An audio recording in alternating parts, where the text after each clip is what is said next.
ফিলিস্তিনে যুদ্ধবিরতি, প্রতিশ্রুতি নাকি প্রতারণার নতুন কোনো ফাঁদ? 15 মাস গাজার আকাশে বোমা, মাটিতে রক্ত আর মানুষের কান্না। গাজার জন্য এটাই যেন রোজকার জীবন।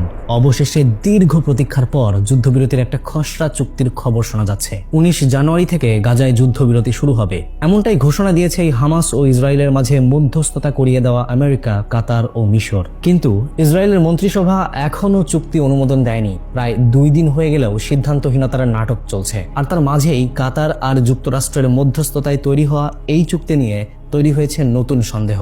ইসরায়েলের প্রধানমন্ত্রী বেনিয়ামিন নেতানিয়াহু দাবি করছেন হামাস চুক্তির শর্ত ভাঙছে, নতুন সুবিধা আদায়ের চেষ্টা করছে। কিন্তু হামাসের নেতৃত্ব বলছে ইসরায়েলি সবসময় প্রতিশ্রুতি ভেঙেছে, এবারও তাই করছে। খসড়া চুক্তি অনুযায়ী প্রথম ধাপে হামাস 33 জন ইসরায়েলি বন্দী মুক্তি দেবে, বিনিময়ে ইসরায়েল মুক্তি দেবে ফিলিস্তিনি বন্দীদের। তবে সেটার সংখ্যা এখনো ডিসক্লোজ করা হয়নি চুক্তিতে। চুক্তির খবরে গাজাবাসী আনন্দ মিছিল করলেও দুঃখের সংবাদ হলো ইসরায়েল এখনো চুক্তি মেনে নিতে পারেনি। কেন? কারণ নেতানিয়াহুর নিজের মন্ত্রিসভাতেই দেখা দিয়েছে ভাঙন।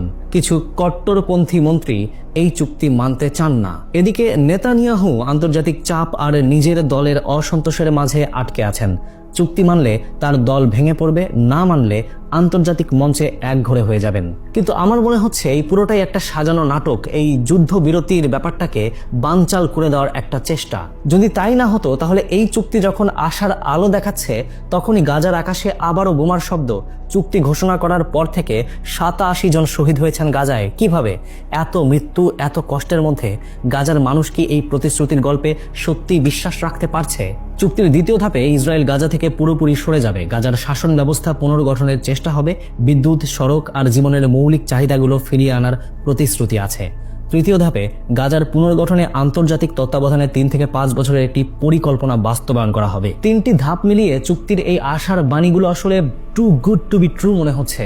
কারণ ইসরায়েলের যে অতীত ইতিহাস তা আমাদেরকে বারবার হতাশ করে এবং এটাই প্রমাণ করে তারা বারবার বিশ্বাসঘাতকতা করে। 1948 সাল থেকে ইসরায়েলের হাত রক্তে রাঙা। ফিলিস্তিনি জমি দখল, ঘরবাড়ি গুড়িয়ে দেওয়া, নিরপরাধ মানুষ হত্যা, ইসরায়েলের এসব ঘৃণ্য দখলদারিত্বের কাহিনী আমরা সবাই জানি। 2023 সালের অক্টোবর থেকে এখন পর্যন্ত 46,000 ফিলিস্তিনি শহীদ হয়েছেন। এই রক্তের গল্প কি এত সহজে বদলাবে? আর গাজায় কিছু পরিবার আশা করছে তাদের প্রিয়জন মুক্তি পাবে, হয়তো কেউ কেউ বেঁচে থাকার স্বপ্নও দেখছে। কিন্তু এই যুদ্ধবিরতি কি সত্যিই শান্তি আনবে, নাকি নতুন এক প্রতারণার অধ্যায় তৈরি করবে? ইসরায়েলের মতো ধোঁকাবাজ গোষ্ঠীকে আমরা বিশ্বাস করি না, এটা ঠিক, কিন্তু গাজাবাসীর দিকে তাকিয়ে একটা যুদ্ধবিরতির প্রহর আমরা গুনছি।